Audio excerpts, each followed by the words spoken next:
hybrid. Yeah. The hybrid.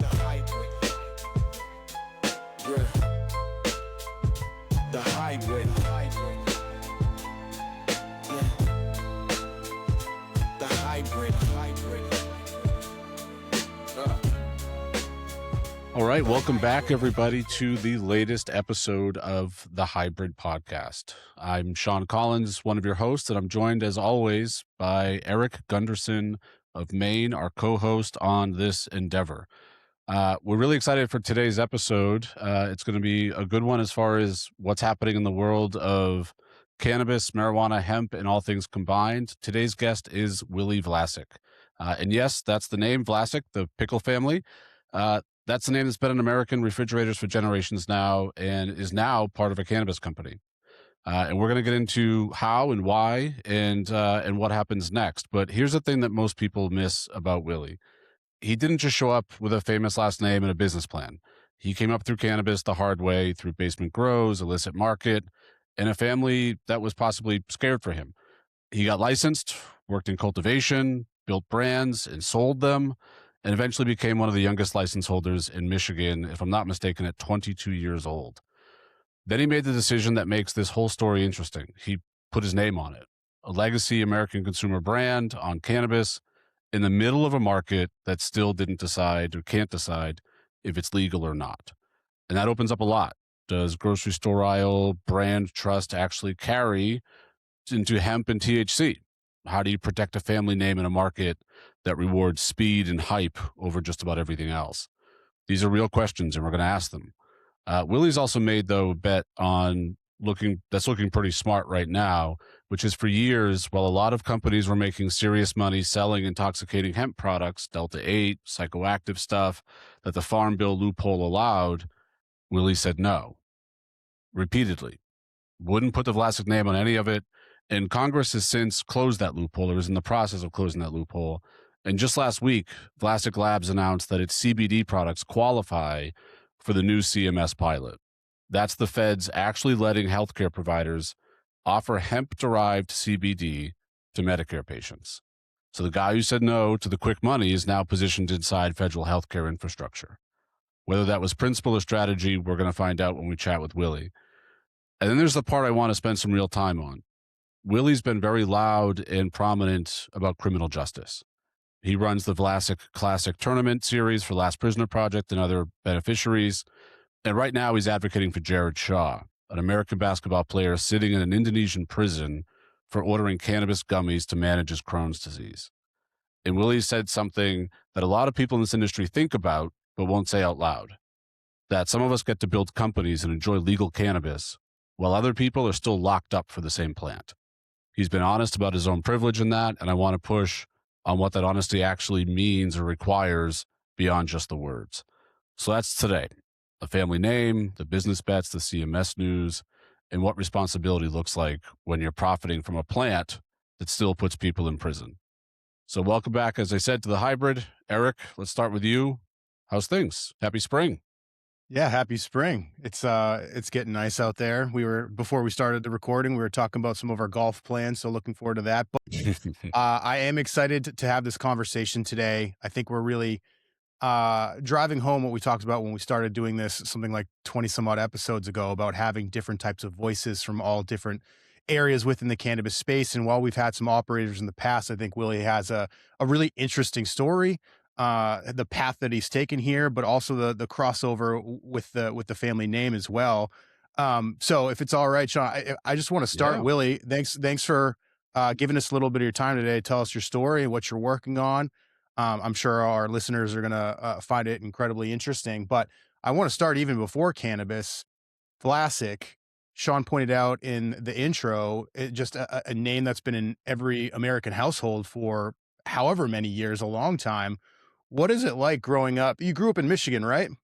Grew up in Michigan. Yeah. Thank you guys for having me. The Vlasic Pickle Company started in Michigan, in Imlay City. It was a small Michigan company. My great-grandpa started in the 1920s and didn't even put the family name Vlasic on it until 1942 when we decided to call it Vlasic to make it sound more American.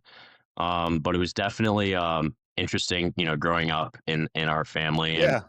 always had Vlasic pickles and jars of Campbell's soup in the fridge because that's who we sold the pickle company to, actually about 50 years ago.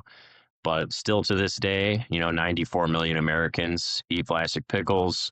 And, if you haven't seen them in your fridge, you've probably seen them in the grocery store. And it's a big deal to take our name into cannabis and to start this next Vlasic consumer brand. So a lot of responsibility, but a lot of fun as well. And Shawn again started touching upon it. Such an interesting. I don't even want to call it a diversion. It's you're your own man. You're going out doing your own thing. How did you first get started in cannabis? So I was a user in high school, a smoker, and family didn't like that. My mom's from the deep South in Virginia. Thought it was the devil's lettuce, and my dad's smoked his whole life, but I didn't know that as a kid and was scared of getting caught, and did get caught a few times and had my car taken, and they tried to drug test me, and I'd always tell my mom, she had really bad knee pain and double knee surgeries. I'd be like, you got to watch The Union, you got to watch this documentary, and look at this story about Charlotte Figi, and trying to tell them about the medical benefit. And they're like, you just want to get high, you're a teenager. And I was always really interested in the science and the business opportunities behind it, and really started researching how to cultivate online when I was still in high school, although I didn't actually get into it for a couple of years. Got into it the same way a lot of kids do. And, I always remember, in those early days in college, it was always a happy transaction. You give the guy a bag of weed and he gives you money with a smile on his face, and nobody gets hurt. But my family looked at that differently, obviously. And, for me to get into it, I needed to do it the right way. And so I came home from University of Miami in Florida, where I was studying film production and screenwriting.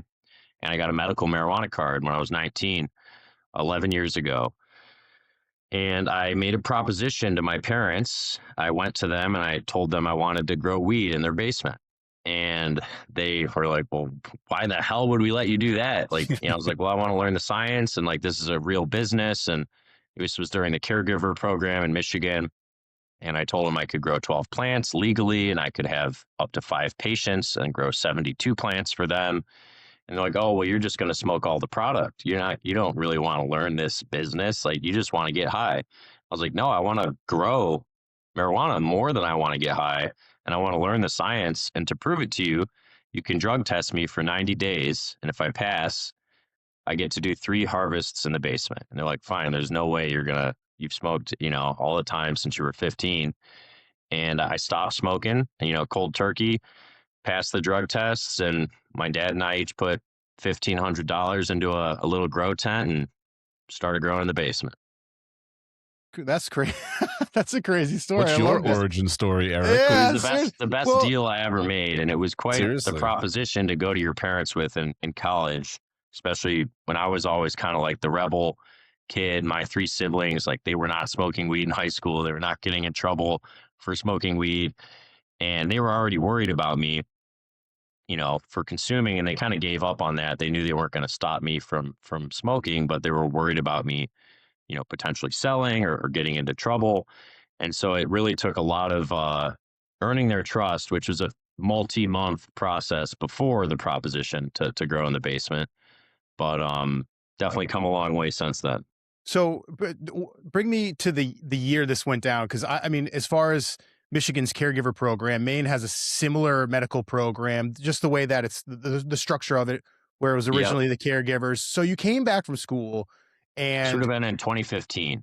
2015, and you basically came to them with a proposition, but there was this legal framework around it. You can do it as a business.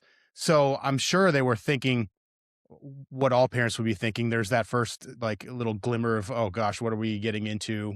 A little bit of worry, but you had a pathway, like a legal pathway to run a business, showing initiative. So it's kind of an interesting dynamic there. And I mean, we're going to hear the whole story. We know it worked out at the end. So yeah, it's funny. So Michigan legalized medical in 2008. And I always thought I kind of missed the boat. Like, I was born too late. I always wished I was born 10 years earlier.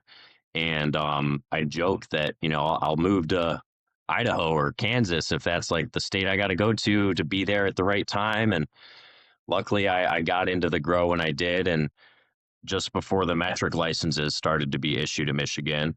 And so I started applying for some of those licenses while I was in college. And in the meantime, I went and interned out at a grow in Washington State, where I went from cultivating 72 of my own plants to being the guy scrubbing the floors and trimming at the 4,000 plant facility, and Yeah. really had to earn the respect of those peers, and ended up partnering with that group out in Michigan on my first grow after I kind of earned their trust that I really wanted to work and work hard. And when I was 22, I was a senior at University of Michigan, Dearborn. I won 4 Class C licenses, so I could grow 6,000 plants. I was the youngest license holder in the state. And we partnered with the group from Washington, Mama J's. And my dad and I each put a much bigger investment than when we started in the grow in the basement in, but still a relatively small compared to the whole pie. We were minority investors. We wanted to dip our toes in the water, and I wanted to, go run this grow and really learn how to cultivate commercially. Now, I think the interesting part of that is that partnership with your dad is really, at one point, I'm sure that to Eric's point, like the concern is there as far as like, look, I'm your dad. I want you to be safe. I want you to be legal and compliant, all those things. But also, I'll sort of match you, whether it be to the grow tent or to the eventual Michigan licenses. I guess I'm hearing like your father had sort of both reactions where there's a real opportunity here, but then a concern as well. What do you think there was from a worry standpoint? And maybe this is back to the caregiver model. Like, what do you think that worry comes from? Or like you're feeling the support of a parent, but also the cautionary guidance of a parent too. And we're not even talking about the weight of the last name and sort of the legacy and the history, and I'm sure that that weighs into it as well. But again, the opportunity and the concern both at once, and you're on the receiving end of that. There's a lot of obligation and responsibility there too. How do you juggle that? It was definitely a lot, and really showing them that I was doing it for the right reasons. And, I think on the couple weekends I was out of town and my mom or my brother had to take care of the plants, and I gave them a strict list of exactly this much and get the ppm here and you got to do this. And they realized when they helped me out a little bit, they're like, wow, he's really taking this seriously. This is a science, and like he's not just growing some weed in the basement. Like he's just trying to learn this as in depth as he can. And I think really showing them how serious it was to me. And it wasn't just a hobby, it was a career that I wanted to build. And it definitely, took some time.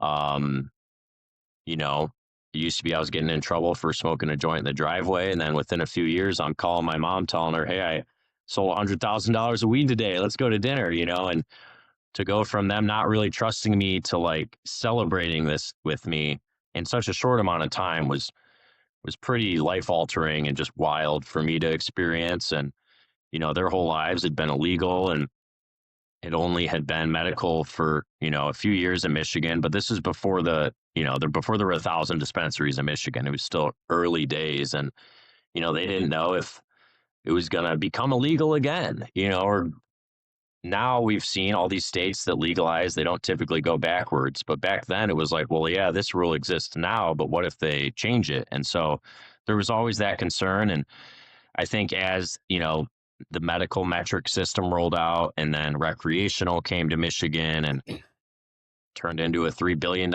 industry in Michigan. And, my dad and I really became business partners. And, I went and scaled a grow in Marshall, Michigan from 3 to 50 employees and got them on 100 dispensary shelves. And I was the cultivation director, and then I was the sales director. And they started to see very quickly that this is a real business and this is helping a lot of people. And around the same time, my grandma, my mom's mother, started using different CBD creams for her knee pain.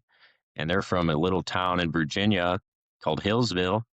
And my mom couldn't believe that her mother was using these products. And then my mom started to use them for her pain, and she started to sleep through the night. So it was a combination of my mom seeing the medical benefits and my dad seeing the business side, and not that we were like making a ton of money right away, but just how serious I was and how I was learning operations and hiring and firing and sales and like really learning business because this was the industry I wanted to be in.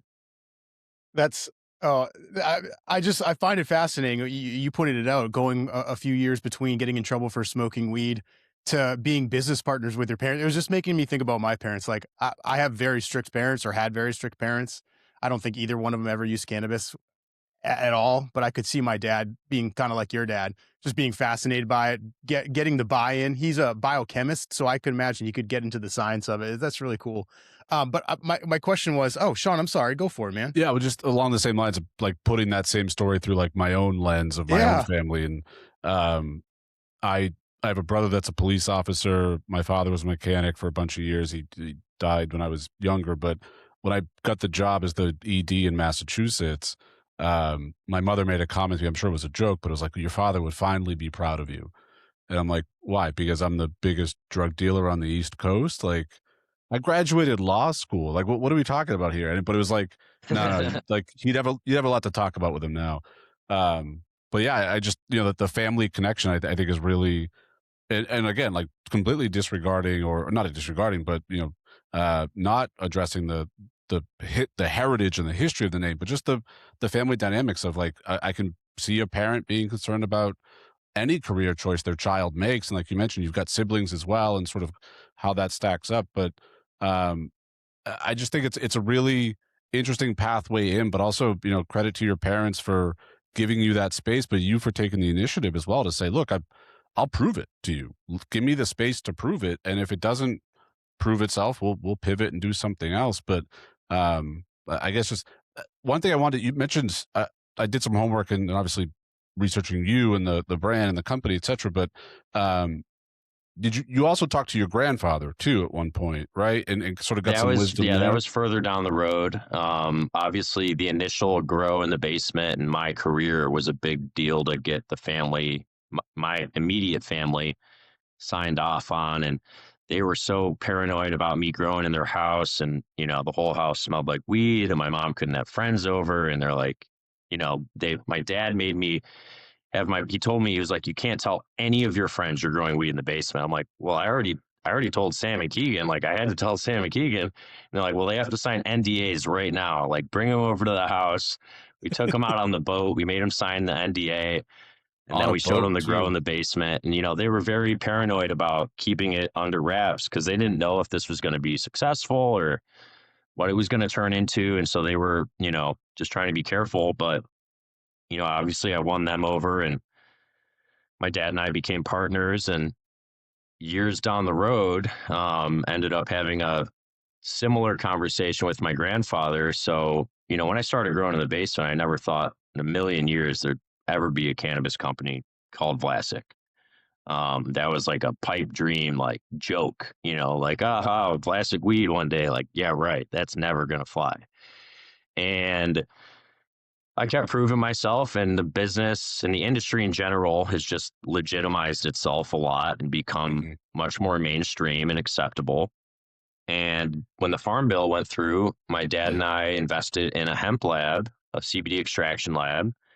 And by the time we opened it, the price of CBD as an ingredient had tanked so much. We started converting and making CBN. We were one of the first labs to make CBN in the country. And we were making good money doing that, but we knew there was a short runway. It was a commodity. It was going to go to the bottom too. And so we knew we needed a brand. We needed finished products. We didn't know what to call it. And my partner, Adam Rosenberg, who's the chairman of the board of the NCIA, we went to high school together. We're in the conference room, and Adam has the balls to say, well, what if we call it Vlasic Labs? And my dad's like, that's the greatest idea you've ever had. That's the worst idea you've ever had. We have to do it. And wakes up, we're never doing it. And like for a whole week, it was a midlife crisis for him and a huge deal, obviously. And up until this point, my dad and I were 50-50 investors in these deals together, but I was the operator, and he was semi-retired, I would say more than half retired. And, he would come in and see what we're doing and stuff, but he kind of trusted me to do it, because this was my passion. And he came back to us after the week of thinking and deliberating, and he said, well, I'm down to call it Vlasic Labs under two conditions, really three conditions. The biggest two were I have to be CEO. I'm coming out of retirement and I'm the boss because we're a bunch of 25 to 30-year-old whippersnappers, you know, and he's like, if we're putting the family name on this, like I'm going to be there 4 or 5 days a week, like whipping you guys into shape, making sure you're, you know, professional and you're running the organization with respect and responsibility. And we have to get your grandfather's permission. The third thing was obvious. We need IP attorneys to sign off on this, that we can actually use the name. But before we got to that, we had to ask my grandfather, and we asked him many times, 5 or 6 times. He was getting older and still like very sharp for 96, but you know, we wanted to really get multiple yeses. And so we went to him and we said, hey, we have this company. It's a CBD company. My grandpa didn't know what CBD was. So we had to explain to him, you know, it's like cannabis, but it doesn't get you high, and it's really helpful for pain and anxiety and all these different things. And we show him the logo that we designed, that we were thinking, the V with the drip. And he's just so happy. And, you know, he goes, I don't care what business it is, what industry, as long as you're doing good family business, which means taking care of your employees, taking care of your customers, and giving back to charity. He was like, I'm so happy that you want to use the family name and create another Vlasic brand. And so that led us to getting it cleared by legal. And, you know, it's my name at the end of the day. It's my last name. We're in a completely different industry. We're not in the food industry. We're not in the pickle industry. Our branding looks completely different. We're all uppercase, white and purple, or black and purple. They're all lowercase, blue and green. You're never going to see a bird on my jar. You're never going to see a CBD infused pickle. I get asked once a week, when are you going to do a CBD infused pickle? The answer is never. We sold the Vlasic Pickle Company nearly 50 years ago, and the brand was so strong that the name has stayed around, obviously. But ultimately, we got cleared to do it, and we really created our branding elements specifically to look as different as possible from the pickles. So if you're in a dispensary, you'll see our posters or our banners that say, from the family that brought you America's favorite pickle. And then underneath it, it'll say Vlasic Labs. But it won't say the family that brought you Vlasic pickles. America's favorite pickle. There's a lot of different things we do to be careful to make sure we're not infringing upon any of that IP. Those are good lawyers. Yeah. So to kind of level set here, first of all, is your dad still the CEO of Vlasic Labs? I'm the CEO. He made me CEO about 18 months ago. And it's been going great. He's still involved. My brother's our chairman of the board now. So my brother Jack left the sports industry of 10 years, his dream career, to come work with us and learn the cannabis industry, and started out in sales and marketing. Now he runs all of our D2C e-commerce, and he's our chairman of the board. So it's really me and my brother running the company together now with Adam. And my dad, you know, he's on the board, and we update him, and he always wants to know what we're doing. But you know, his connections are much bigger than with some dispensary chains. So it's more rare that we're able to lean on those family connections. But anytime that my dad is able to help us, we always bring him in. I used to call him a chief entertainment officer because he was just a fun guy to be around. Rick Vlasic, we call him Pickle Rick. So but he's doing great. He's been spending the winter in Florida, letting me and my brother take the reins. Oh, we should have had Pickle Rick on with you. That's an incredible name. It's Pickle Rick. Hey, it's hard to nail him down for a full hour. Yeah. So I guess my question, and you might have already answered it, but I'm going to ask it anyway, just in case I'm getting these timelines to line up, because the question was going to be based around, were there lessons to be learned from? I mean, they're both consumer products. One's a pickle. One are these health products, the CBD products. Did your dad ever work at the pickle company? Did your grandfather bestow wisdom on? Was there any value extracted there? We have been mentored by my grandfather since the day we were born.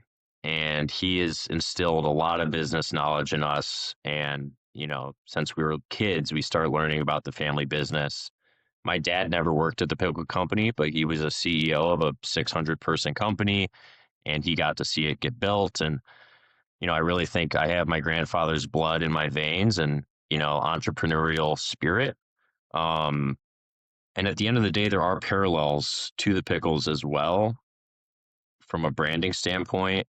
Vlasic pickles aren't expensive. They're trusted. They're safe.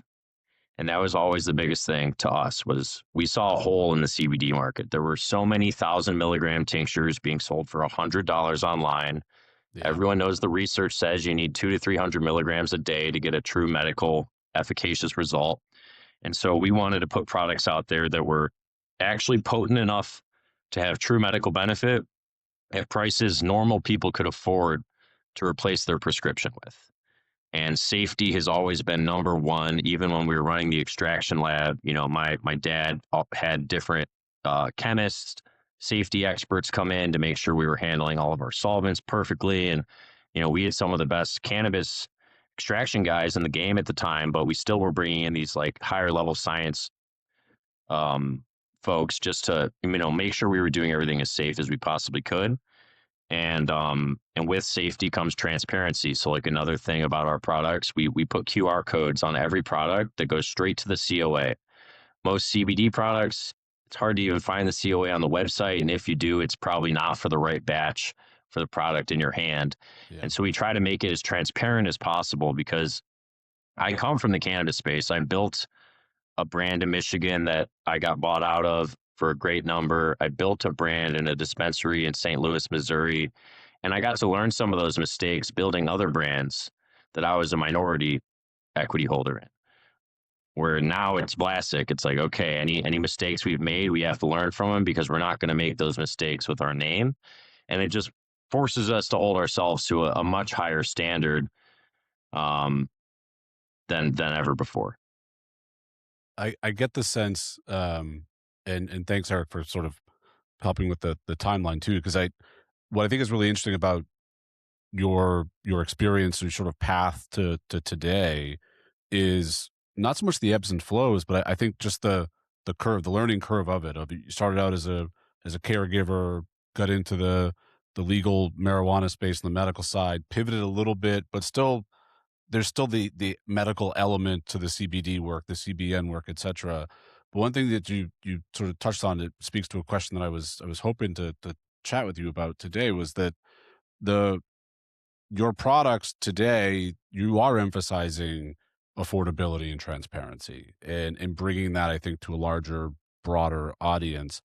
It seems that there's some history, almost like an homage back to the pickle company, sure, but I think you're also seeing a market gap as well. So it's sort of like both at once, which is the market isn't serving that customer in the way that they ought to be served, but also it speaks to our lineage and our heritage as well, which is that transparency piece, especially of here's our ingredients, the QR code, the COA.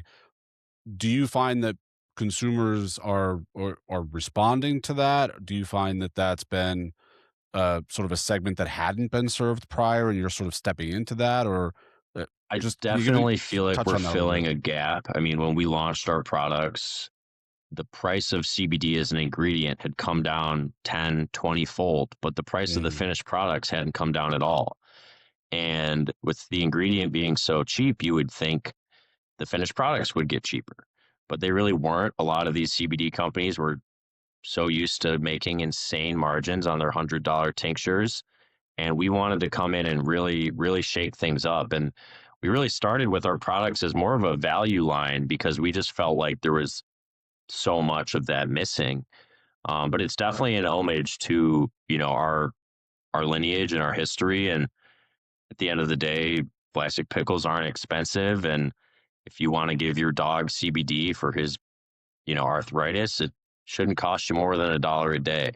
If you have serious chronic pain or issues and you need something strong enough to help, it shouldn't be $100 bottle. And I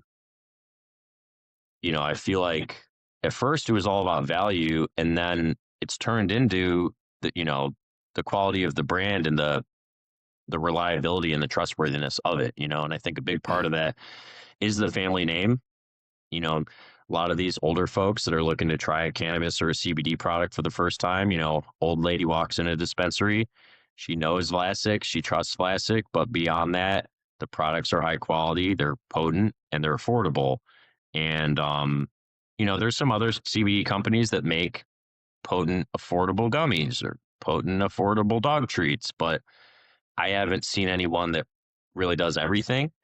And that's what we were trying to fill the gap with, because we primarily, we're B2B to start into licensed dispensaries because of my relationships with the dispensaries in Michigan and Missouri. And even today, we're in about 800 licensed dispensaries across the US, and that's still the biggest part of our business. And I felt like there wasn't much trusted CBD brands in the dispensaries. And if they were, they didn't have something for everybody. And so we're trying to serve the whole family and your animals. That's why we do CBD, CBG, and CBN products. We do the tinctures, gummies, topicals, bath bombs, and dog treats. And now we're launching a cat treat here in the next 6 to 9 months. So you lost me at cats. No thanks. So the products that Vlasic Labs is pushing out, how many different states? You said 800 dispensaries, and how many different states? We're in 46 states. We're available online as well at VlasicLabs.com.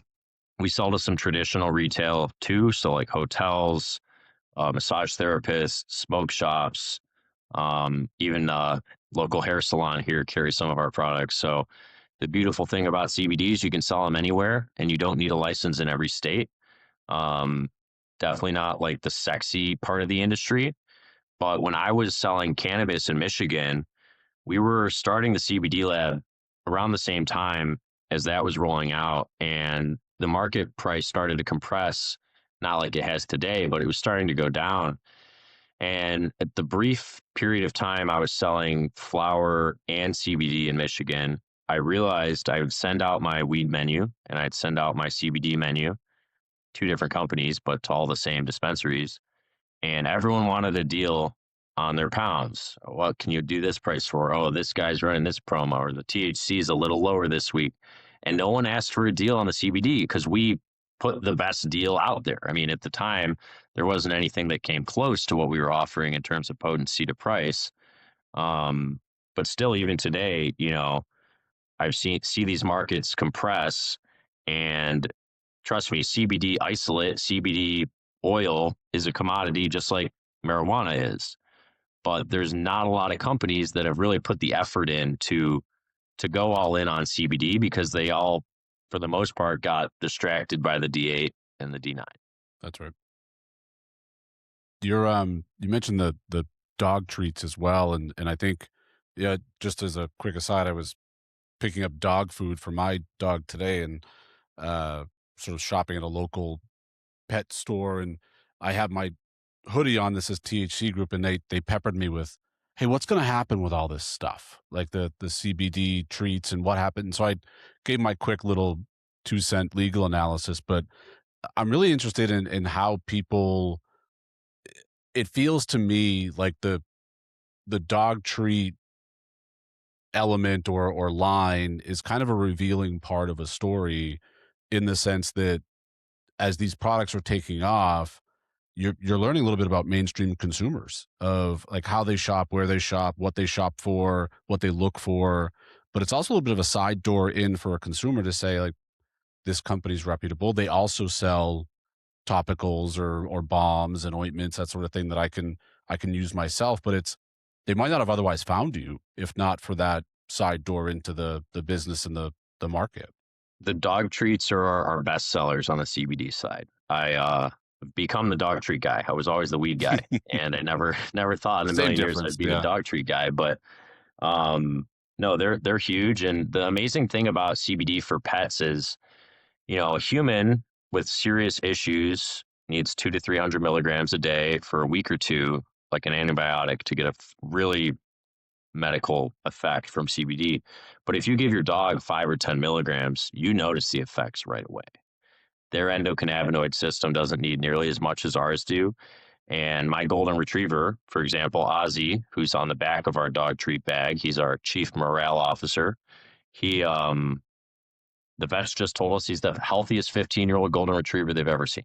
And they're like, what are you doing for this dog? I mean, like we've just been giving him CBD every day for like 9 years. And as he got older, we sell a USDA organic pet peanut butter as well. That's 500 milligrams. And we increased him from 10 milligrams on the dog treats a day to 50 milligrams of the peanut butter a day because I noticed he was starting to really struggle to get up off his back legs. And when we bumped his dose up to 50 milligrams, he was going on walks again, running like immediately. I mean, it's miraculous what CBD can do for pets, and just some of the stories we've seen with people who are ready to put their dogs down and have tried every prescription. And maybe they tried CBD, but it didn't do anything because 60% of CBD on the market's fraudulent. It either doesn't have as much as says it has in it, or it has no CBD at all in it. And coming from the highly regulated cannabis space, we use state licensed cannabis labs. We hold ourselves to the standard that our products need to be compliant to be sold in dispensaries, where to be compliant to sell CBD online, there's not much. There's really nothing. I mean, there's no regulation, and so that's why there's so much bad product out there, whether it be CBD or the Delta 8s and different psychoactive hemp compounds. So with Vlasic Labs, well, you spent years building this brand. It sounds like you've found a certain level of success in the work that you're doing, but it all comes back down to the really the national landscape, the roller coaster ride that folks in the space have been on.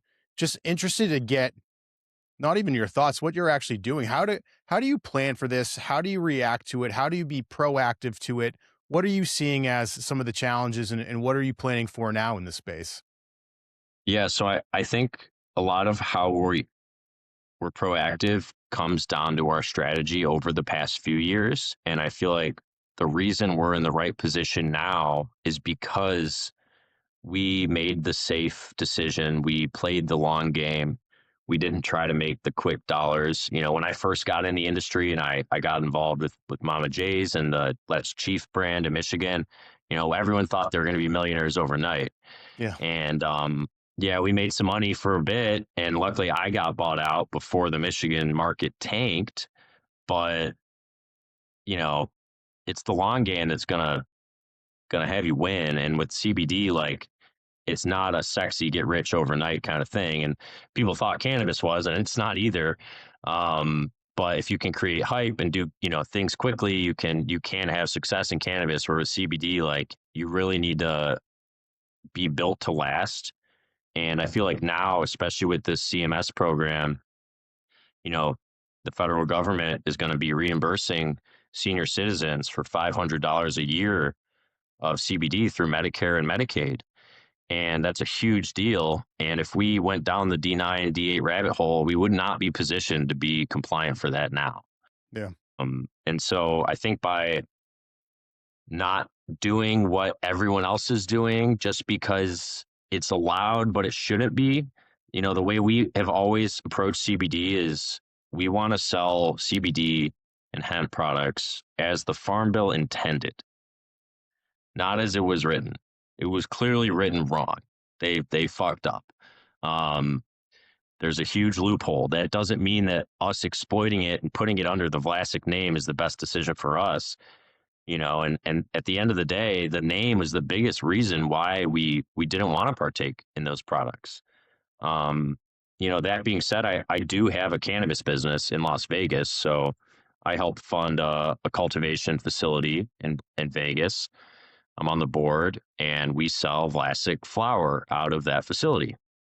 It's the only state we have Vlasic cannabis in.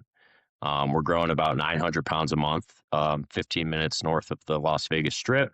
We produce for Clout King and Packwoods and R&BW and Monopoly Melts and a lot of really big brands.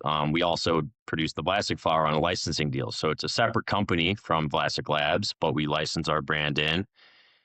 And we thought it made sense for us because it's Vegas, in a place like Vegas, it's fun. And we feel like, we have all this cannabis expertise. I have access to all these genetics. I have a grow I'm invested in. So why not, sell very fun recreational Vlasic products there? So all of our jars have strain art, and they're like real fun and trippy. And then on top of them, it says Viva Las Vlasic in the Vegas sign. And so, and we're making money. We're doing well out there, but I get approached all the time, like, hey, we'll bring Vlasic to New York. We'll bring Vlasic to Jersey. License your brand here. License your brand there. And at the end of the day, like, I've seen the cookies model. I've seen these brands that were good and then gave their genetics to everyone and tried to license everywhere. And they diluted the quality of the brand really fast. And so for me, I would rather build national distribution through CBD, get the Vlasic name all over the country. And then if and when it goes federally legal, maybe we triple the size of our grow in Vegas and we can ship over state lines, or maybe we do licensing deals then. And really just not biting off more than we can chew and maximizing each market we have. And with the CBD side of the business growing the way it is and able to go in every direction without a new license in each state, it's like, why would I worry about licensing marijuana into one state at a time right now? Yeah. Does that make sense? Makes your life a little bit easier with that too. Yeah. That's incredible. A lot easier, for sure. Yeah. I want to probe the sort of dual channel a bit more, though. So you operate in hemp wellness. You've got the THC channel as well in Vegas. Selfishly, so Erik and I are former regulators. Erik was the head regulator in Maine, and I was in Massachusetts. And so a lot of our conversations are around policy choices and why, sort of the how to do things, but the rules that are put in place. And that's not to suggest by any means that we figured it all out. No one has. And I think that's actually one of the reasons that we sort of do this podcast, but also do the work that we do. But you've seen this space from the inside out in two separate segments. Again, the hemp CBD, but also the legal marijuana side too. So what does that teach you that you think policymakers still don't understand or should understand? I guess I'm looking for some feedback on the policy side, because again, a lot of our audience too is going to be policymakers, regulators, that sort of thing. So I'm not saying, but take your shots and let us have it. But it's a good question. By any means, I think we should settle in. We should settle. That sigh was like, okay, we're going to be here for a while. Let it rip. Yeah, he's like, well, actually, I wrote a list. I'm glad you asked the question. So, growing up in Michigan and my major initial exposure being to the Michigan market, I've also worked in Washington. I've worked in Missouri and Nevada and Metric and BioTrack in Washington. Michigan did not learn a lot of the lessons that should have been learned from Colorado and Oregon and California, and some of these other states went too aggressive, like unlimited licenses doesn't work.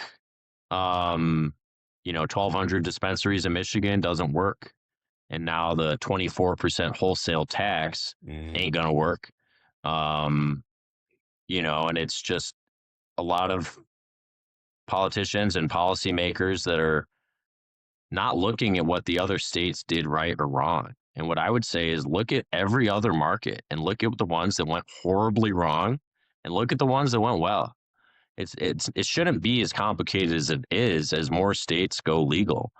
Like Missouri, for example, was initially set up, very limited license. It's still limited.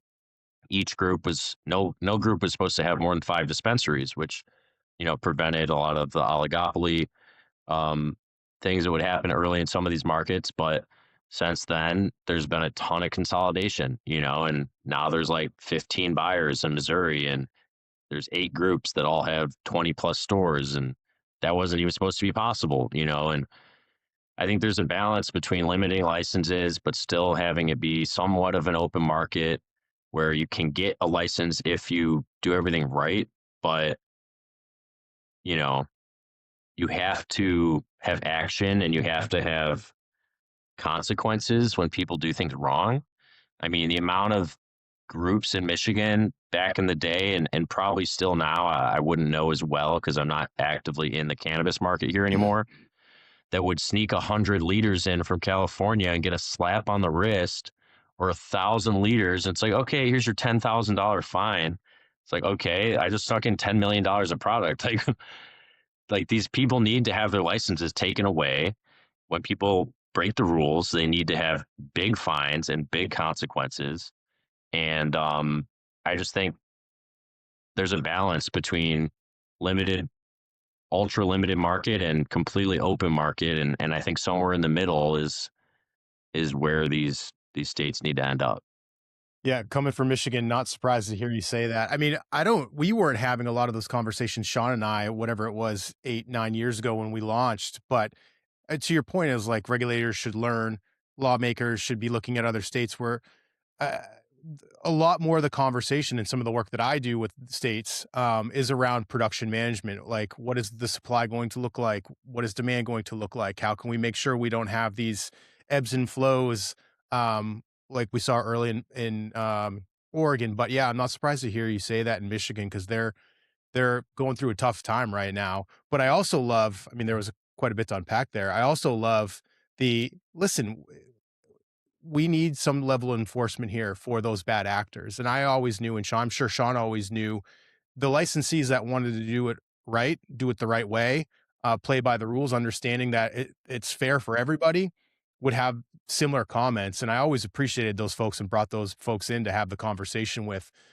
So it's not surprising to me that you're having a certain level of success, both with your hemp CBD products, but also in Vegas, because yeah, I mean, more regulators, more lawmakers, more decision makers should be talking to folks like you as they, not only when they initially set up the regulatory design or system and how these programs are going to work, but also as they mature and evolve and update and reassess. So Well, I've seen folks here that were doing it right to start, and we're just real honest, compliant business folks, and the state would let these big groups get away with so much. And with a lot of the Michigan market being related to each other one way or another, there's a lot of Chaldean operators, and it's like they all have a cousin or an uncle or a brother that's also in the industry, and people would look at what their peers or even their family members were doing, and they say, well, he's getting away with doing this on a massive scale. How am I going to succeed unless I break the rules too? And then I've seen good operators go to cutting corners and bringing product in or taking it out, and it still happens a lot here, and it's extremely normalized and so strange, especially like as I got to go to other markets, and like Missouri, very highly compliant, like doesn't take much shit in terms of, they're like the enforcement's strong there. And some of the stories I would tell Missouri operators about the stuff happening in Michigan, they couldn't believe it. They're like, what? Like, it's like a completely different business, and I wish I had you. Yeah. Don't do much, There's I'm brought back to one specific conversation in front of our legislature where we brought forward a proposal for new fine limits. And I think they originally set it like 5, 10, and 20. And we went up to like $100,000 or whatever, or $250,000 for repeat offenders. And I remember saying to them, like, it's just become like the cost of doing business, like Budget. having the same exact conversation. And they were all just so shocked because originally it was 20 and now I'm saying 250. And unfortunately, a lot of the folks in the industry lost their minds as well. But again, going back to those few individuals, they're like, no, that's right. That's right. So it doesn't become the cost of doing business. We have a fair playing field and we can bring some integrity to this system. But man, I wish I had you there to talk to that horseshoe of 17 legislators. Even a percentage like fee, I think, with no limit could make sense in certain states, like $250K, yeah, that sounds like a massive fine. But if someone sneaks $10 million of product in and sells it and gets paid, and that they're paying, 2.5% on what they just made, like it doesn't make any sense. So yeah, I want to. Oh, go ahead, Erik. No, I have a quick question too, and again, it's going back into the fact that you're in the adult use cannabis market in Nevada. You have the experience in Michigan, and you're in the health and wellness, the hemp CBD. Like you're playing in all these different spaces, and part of the work. There's a group that I work with, Cannabis Public Policy Consulting. We do a lot of market research to better understand the consumers in all these different spaces. But from an operator perspective, as much different than a research perspective.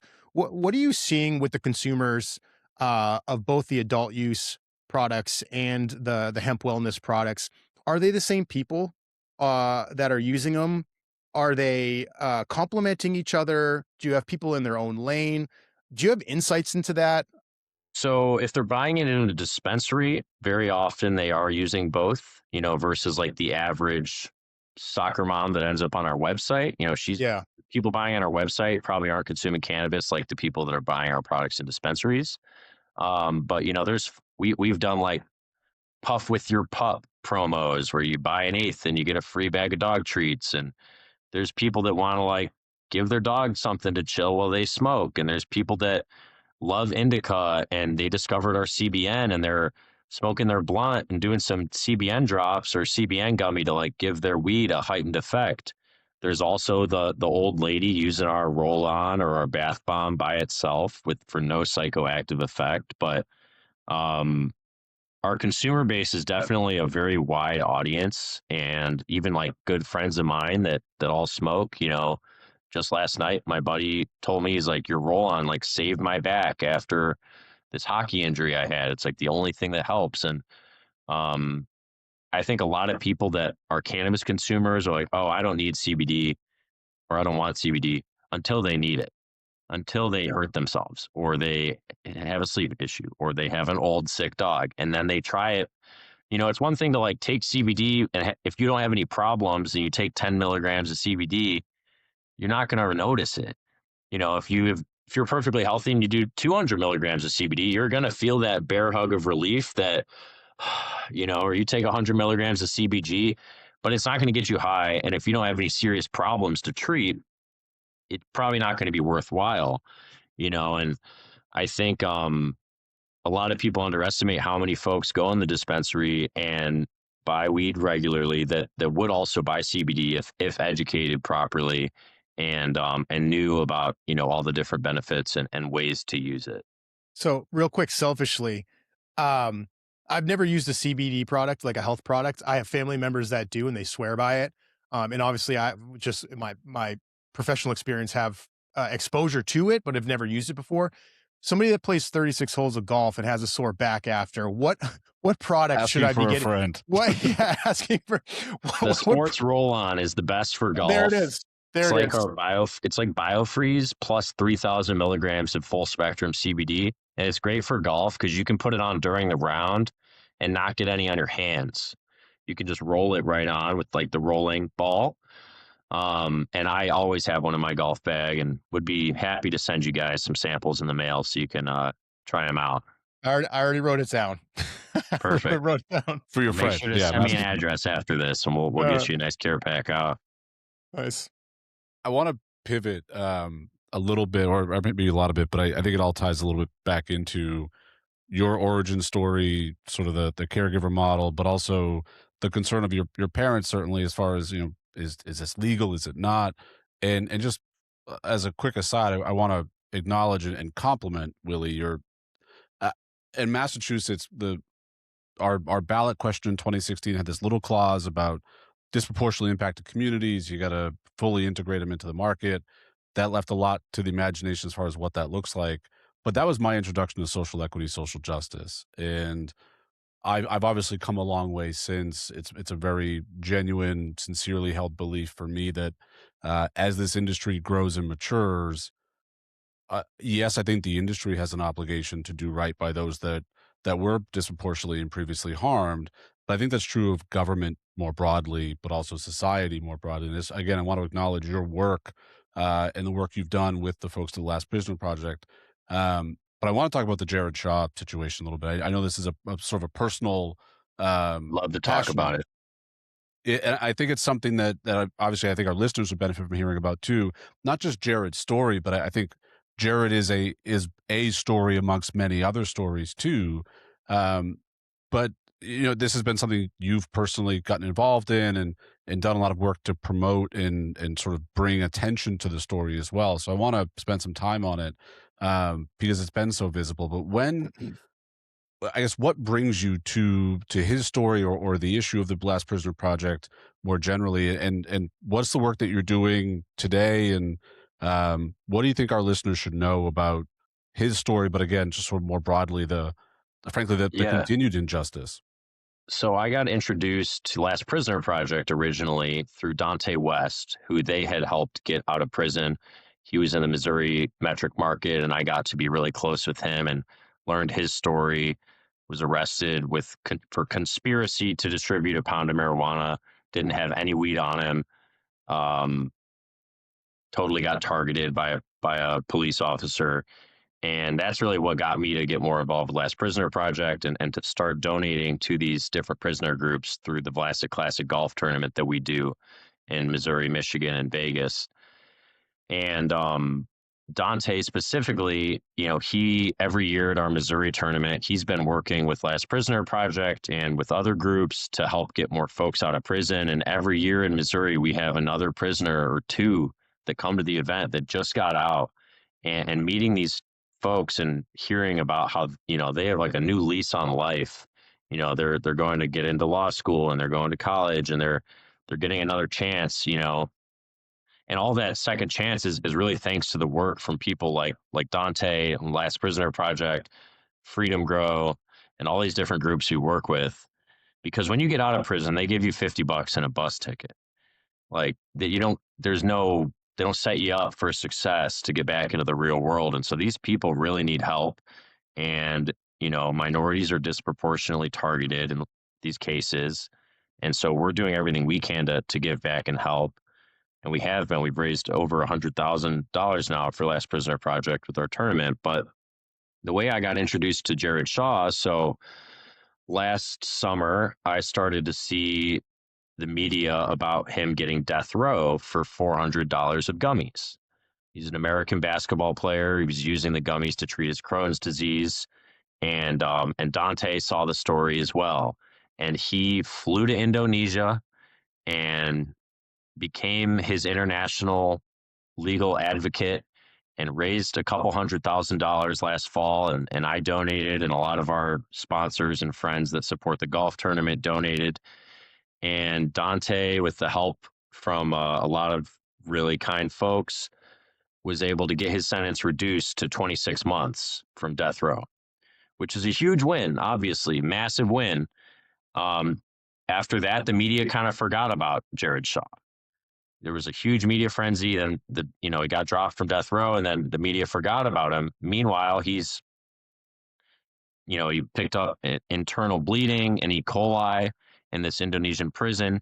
He's lost 40 pounds. He's essentially dying in prison and forgotten. And so Jared and Dante started a new charity called The Forgotten Prisoner, which the first goal is to get Jared Shaw home and to a doctor, but then to also go after more of these folks that maybe they were in the media and then their charge was reduced, but they still have some crazy outsized charge. And as I've gotten to know Jared, and I talked to him on the phone about a month ago from his prison cell, we were able to get him a phone, and he's allowed to have it, so it's all above board. This guy has gone through hell, and we're just trying to get him home and get him deported, really calling, on Marco Rubio and the government to deport him as an American health crisis to help him.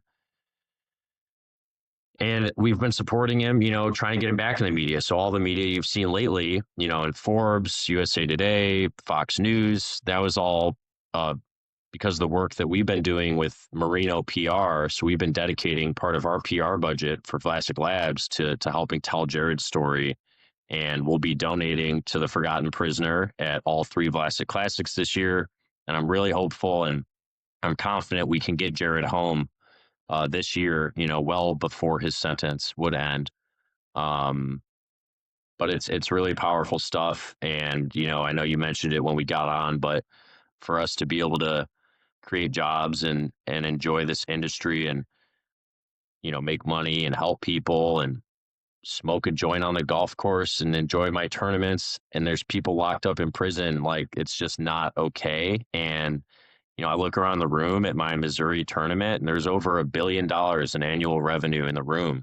The least we can do is raise money to help these people while having a great time and networking, and the brands that support our tournament, they get a lot of business when they come to the tournaments because we have a ton of dispensaries there and a ton of brands. So it's not like, they're not getting anything out of it either. But at the end of the day, like, we have to fight the war on drugs, and as it continues to legalize, we can't forget about these prisoners. Yeah, and like I said, I just want to compliment you and the other folks that put on the tournament, but also I just acknowledging that this is a sincerely held belief that you and your peers have, as far as, especially the I remember the story of Jared, and I remember the death row, and then it did sort of fizzle from there as like, all right, well, mission accomplished, and off we go on to the next project, right? And I think so. Just thank you for sharing that work, but thanks for the work that you're doing, and you and the folks around the tournament are doing. If folks want to learn more about the tournament or Jared, or other places they can go, or things they should either look up, or I guess, and we can obviously put stuff in our show notes as well, but let's maybe give the invitation to learn more and how they can contribute to it. Yeah, so you can learn more about the golf tournament and what we're specifically doing, with Jared and these charities on our website, VlasicLabs.com. There's a landing page for the Vlasic Classic. Also, if you just Google Vlasic Classic, the first link will take you to our info page. And then there's a donate button on there to be able to donate to Forgotten Prisoner and help his situation. And we can really use all the help we can get, because every day that goes by, he's lost his health. He's not going to be going back to pro basketball anytime soon, which is what he was doing there. But yeah, we just could use all the help we can get, and we're going to keep throwing these tournaments until every prisoner's out in America, and hopefully beyond. I mean, I love doing them. They're it's my passion project, and as fun as the Vlasic Classic is, it's a very fun time. It's for such an important and powerful cause, and I think, the speeches that we do at the tournament and the prisoners that we have out, and hearing them talk. Like last year, we had Deshaun Durham come, and he gave this incredible speech, which I can send you the video. It's of it. He's talking about how his release date from prison was going to be 2028, and now he's going to be graduating from his pre-law undergraduate program in 2028, because Last Prisoner Project and all the people that have donated helped get him out 5 years early, and he's got a new lease on life. He's so happy and just wants to contribute. And these are the guys that we need to be getting into law school, so they can go and they're going to help the future prisoners even more. You know what I mean? Like, they just want to give back and help the next guy, so just check out the Vlasic Classic, Google it, and it'll pop up. It's incredible, and thank you for the work that you're doing. I mean, both that story and just kind of how you've approached operating in both the cannabis and hemp space from former regulator perspective is like refreshing to hear. And so I guess my question is, Willy, what's next for you? What's next for Vlasic Labs? What's next for your criminal justice work? What's on the horizon? What can people expect? Yep. So we're qualified now under the CMS program. We're going to be keeping our ear to the Capitol Hill just to see as more rules come out there. But we're starting to contact different medical practices that we're connected with through our family, talking to some big ones. And so hopefully you'll be seeing insurable Vlasic CBD products for senior citizens here real soon. We're also working on our cat treats, which should be super popular. And in the meantime, if you do have a cat, the cats love the salmon dog chews as well. I know they're labeled dog chews, but the cats love them, and they're good for cats too. But just going to keep trying to get our products out there as far as we can. I mean, nothing makes me happier nowadays than, back 10 years ago, 5 years ago, it was the 100-pound sale or the 100-liter sale. Like, it was just like, oh my God, I sold 100 pounds. Like, nothing made me happier. Where now, nothing makes me happier than giving one sample of our roll-on to someone that needs it and them telling me how much it helped their pain. For me to give someone a $40 product for free, and that makes me happier than selling $100,000 of weed, it's really shown me, and I've come through this evolution of like, it's not all about getting high. I love to smoke, love to dab. If you're a rosin dabber, try dipping rosin in our CBG isolate. It's really nice. But at the end of the day, there's hundreds of, flower and pre-roll brands in every state. And whether we're around or we're not, people are gonna find really good weed and have a really good time. And there's always gonna be great weed out there. And there is no shortage of great weed in our country. But there is a shortage of, reputable CBD brands creating these kinds of products and really doing it for the right reasons to help people. And that's what we're all about. What do you think your grandfather, going back to that conversation now, of you had the three criteria, right? You had the obviously get the IP and that sort of thing squared away, but I just think about if fast forward you're sort of where you are today, where you're looking to go next. Um, I think from an objective outside your family standpoint, by all accounts, success. But internally, if you could sit down and have the conversation with them today, how do you think it would go? I mean, I think he would be incredibly proud of me. I know he would be. I Mm, think he's looking down and smiling. Um, the golf tournament, I think, would surprise him. He, in his life, there were four things to him that mattered: family, business, God, and golf.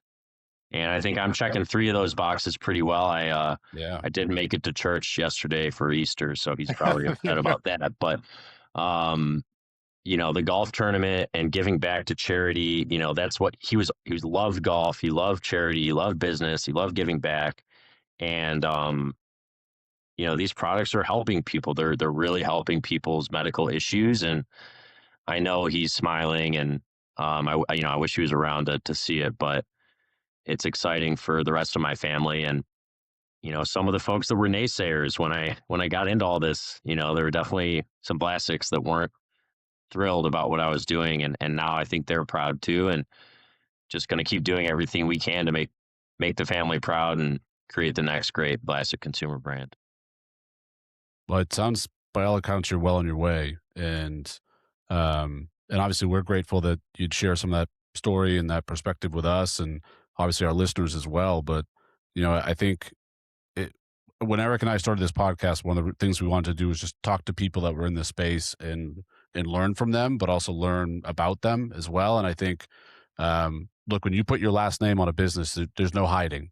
There's no the consumer, whether you like it or not, knows exactly who to call if they've got something they want to take up. But they You can also find my email on the website if you look close enough. exactly. But I think it Nice. strips away any of the pretense. It strips away any of the disguise, and it's either a quality product or it's not, and your name is behind it, whether you like it or not. But I just think that speaks to the vision, that speaks to the sincerity again of what you're offering the consumer and now the patient and where things can go. But I think there's a real bet that's made when you do that. And, I think, no pun intended as far as the Vegas process, but I just think there's um, a lot of long-term value and recognition and goodwill and all those things. But at the end of the day, if the product isn't what people want, then There was none a of lot that's of worth risk anything. too. I Yeah, mean, it was us tripling down on a CBD lab when it was the worst time of all time to get into the CBD business. I mean, exactly. the finished product space is different, but like our business model at the time was like obsolete essentially. We needed to pivot, and we were making a big pivot and putting our name on it. And we really are a small family company. A lot of people see the name Vlasic, they assume we're this massive company or this corporation. The pickle company was massive, but this is a new business. And at the end of the day, my mom uses our roll on. My dad uses our CBN products and our bath bombs. My dogs are both on our dog treat packaging. Yogi, our Bernedoodles, our freaking director of canine affairs. The whole family's involved. And we're big dog people. We love dogs, and my grandmother and our whole family. And so it's just it just makes us so happy to be able, and for me to be able to have a product that my mom uses, that she's not a Seriously, cannabis yeah. user. Like when I started out in this, my mom didn't even like how the plants smelled. And very occasionally I would give her a tour of my grow and I'd find like one strain that was like very floral and fruity. And she'd be like, "Oh, that one smells nice." And I'd be like, "Well, you're not going to like how it smells when I smoke it." In your basement. Yeah. Well, no, not in the house. Never in the house. Just grow it in the house. Come on, Shawn. That's right. This is a Yeah. driveway. Sorry, excuse me. In the driveway. Exactly. Yeah. But no, we're just, from our family to yours, we're trying to help people, and it all comes from the heart. And if you want to try any of our products, you can check them out at VlasicLabs.com, and feel free to use the Vivid30 code. That's Vivid30 for 30% off. We'll share that Nice. with our listeners. Yeah, man. Erik? I mean, we've had a lot of conversations, both on the podcast, just on also in our prior roles. And I got to tell you, Willie, you got a really cool story, man. Really, not unique in all this. It's certainly unique. I'll just go with unique. And you can tell you're trying to do it the right way. How your family's wrapped up into it is just really awesome. So best of luck to you. Best of luck to your team over at Vlasic Labs. Best of luck to all the canines and animals involved. And certainly with your golf tournament. I'll have to find that donate link. But thanks for coming on, and thanks for giving us a little bit of your time to tell us about you and what you're up to. For sure. Thank you guys for having me. Really appreciate it. And we got to get you out to one of my golf tournaments. Hell yeah. It's Missouri, Michigan, and Vegas for those that are listening. And obviously, as Willie said, there's some URLs to check out at Vlasic Labs and the Vlasic Classic. But Willie, for my piggybacking off of Erik, thank you very much. Great to connect with you. If you are ever out in the Northeast as well, be sure to look us up, and we'd love to host you. But until we're able to do that, just thank you for visiting with us today and sharing. And good luck with the CMS pilot. And I think it's an interesting experiment that I'm glad you're part of. It gives me a lot of confidence that as more people get introduced and find a viable pathway to access these products, the more they're going to benefit from them and learn about their own endocannabinoid system and what the benefits of some of these cannabinoids are. But otherwise, to our listeners, thank you as always for tuning in to the Hybrid Podcast. And this is what we started out to do, is to bring interesting people and learn more about them, the work that they're doing. And I think Willie's a really great testament and example to that. So we'll have some more exciting guests coming up in the near future. And that's about it. So Erik, any parting thoughts, or should we give people their time back? Like and subscribe. That's it. All right. Thanks, everybody. We'll see you again next time. Thank you, Shawn. Thank you, Erik.